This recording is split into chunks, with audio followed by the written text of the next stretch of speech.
Hello, are you open?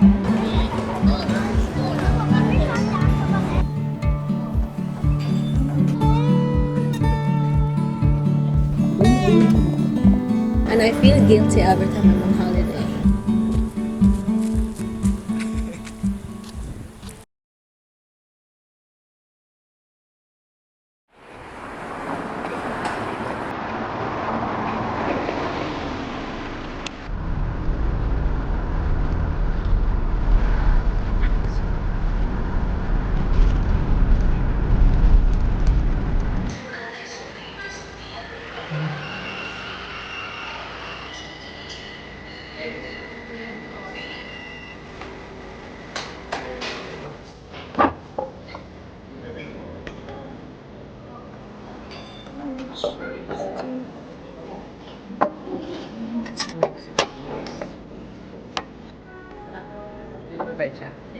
Some people criticize me because I don't have proper info. Oh, this person that came from abroad, blah blah blah. Look, malaki-laki ng bahay, million. Why will you build a house that you cannot live? Tsaka wala ka lang din. Just for the sake that you are called na meron ka, mayaman ka. Why will I want to be called mayaman?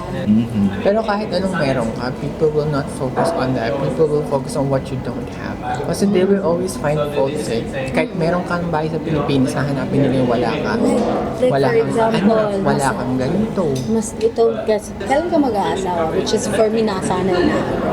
And it doesn't hurt me anymore, and I will just joke around. But I used to be very affected with that because Filipino thinks that there is like stages of life, and Very traditional. So yung mga ganitong mga sinasabi na is coming from older generation. Yes, Kasi mo, true. our parents' generation, yes. ibang-iba sa atin. And pare-pare sila, marami silang consistent na ugali. Okay. It doesn't matter where they're from, no? Yung generation nila.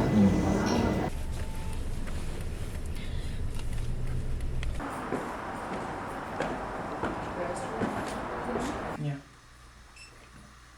Mabaho ang pupo ko. Ano dyan pala yung toilet? Yan, kaya wala. Na ito. Asan yung fuse?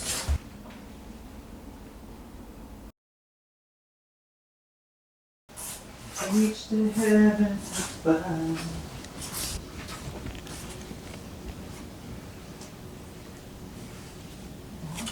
Oh, yan na yung tubig. Kapag stop? Siguro kasi ano. Dito sa bathtub ko.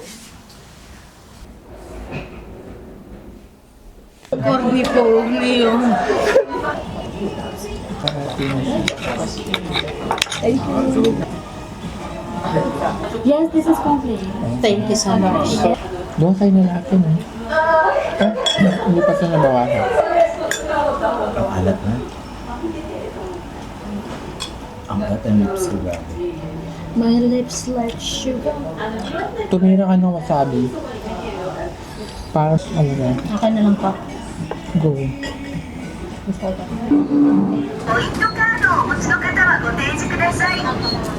Ay, ito na yun. Doon, ang daming binili. Kaya pala ang mahal. Uy, this one's delicious. Hindi ko talaga alam. Mm.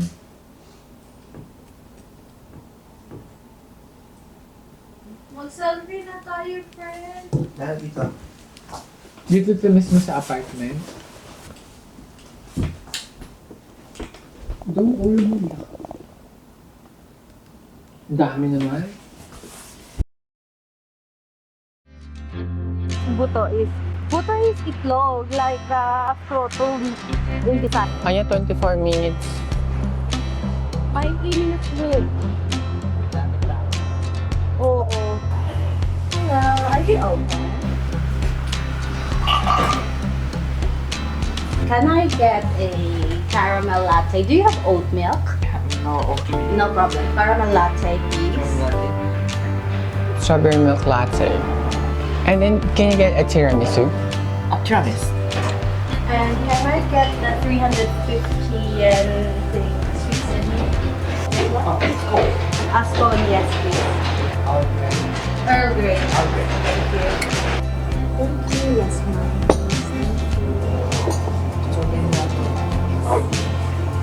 Pero masarap ang photo sa Thailand Take a photo here. Frozen. This is the best tiramisu. Ang tiramisu ba? Kailangan may kape o kailangan may alak? Tiramisu is the coffee cake. Pero bakit always may alak yung tiramisu sa Really? Ano siya, lady fingers na soaked in espresso.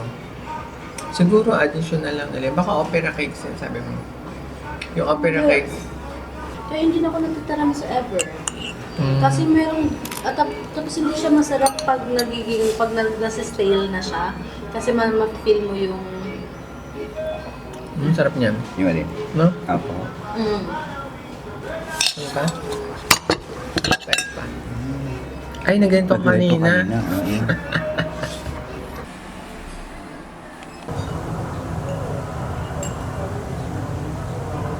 Nakastakin sila, no?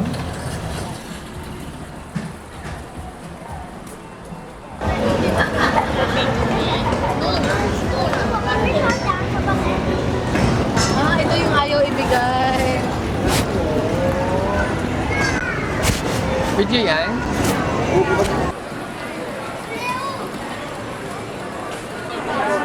Yan ang pagkain.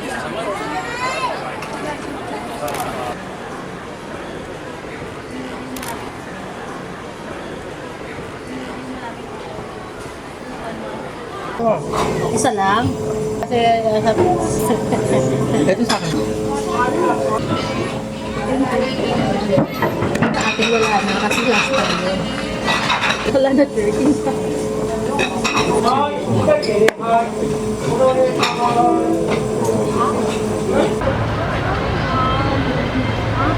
Ganap.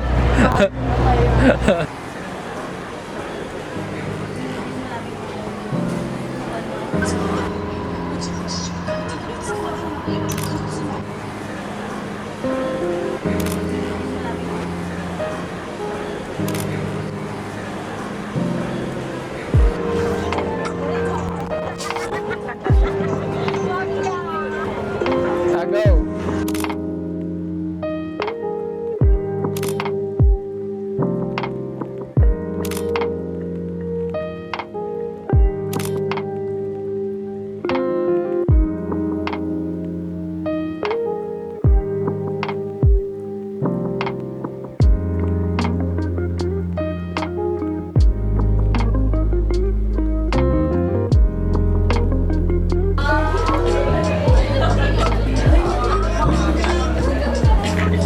nachos, deep plate, so hot.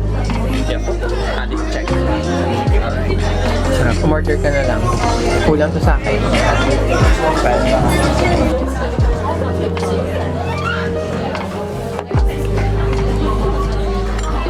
She got a baby.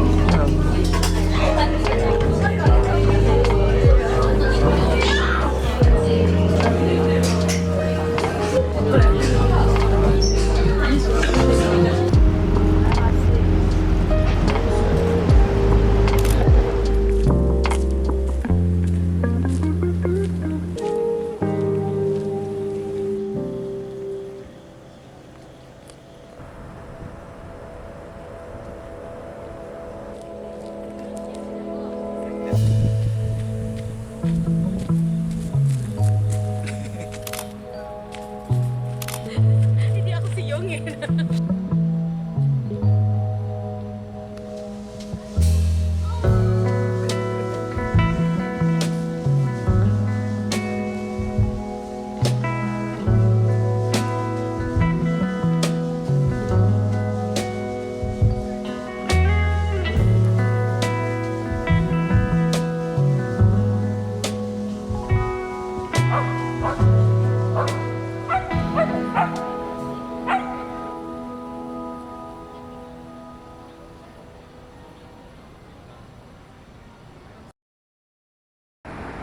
Bye, Febby May.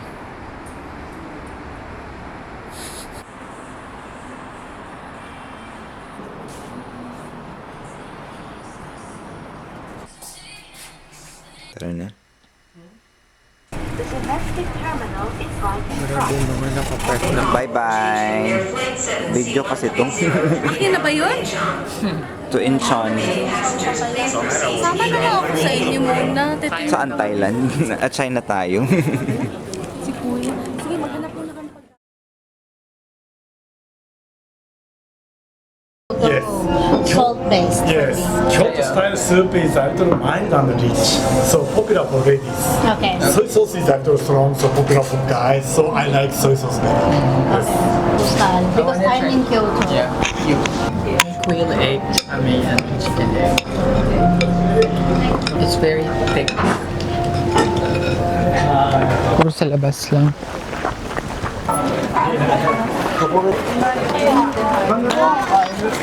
My friend.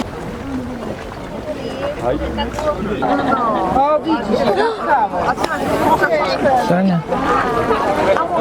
And super daming tao. Kasi after natin, may parang isang buong bus na dumating. Tingnan mo naka-race na po.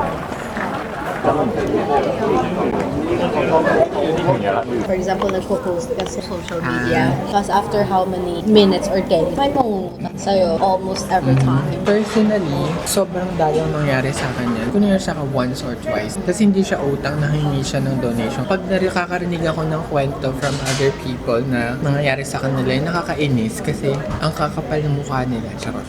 So, depende sa tao. Ang pinaka nakakapikon is nakaka-frustrate. Kasi yung taong wala ka namang connection. Hindi ka naman pinapansin noon. Tapos biglang nakita, ay, abroad na siya. Or baka may pera to. Tapos nag-post ka ng something na feeling niya may pera. Iniisip niya, pwede ko itong utangan. Yun ang nakaka-frustrate. I think kasi sometimes so they're in a misery brink and they're reminded that someone has a good life but they thought you could help them. But the thing it could happen is you get pressured, and as me, I feel like I want to help everyone. Every time I cannot help them, I feel guilty. And I feel guilty every time I'm on holiday.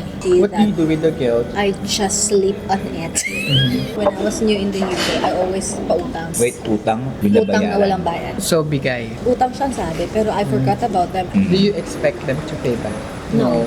I know I will not get anything in return. Ako kasi, ako yung type na hindi ako nalalapitan sa mga ganyan. I think very dismissive ako, tsaka very, sa mga tao. Tsaka hindi ako masyado nag-go. Kaya siguro walang masyado nagsishot. Ako na, makakulang pera. So, yung nangungutang. Isa pa yun, I think more on that. Wala Isip kasi nila ganito. Maliit na lang exchange rate sa Thailand.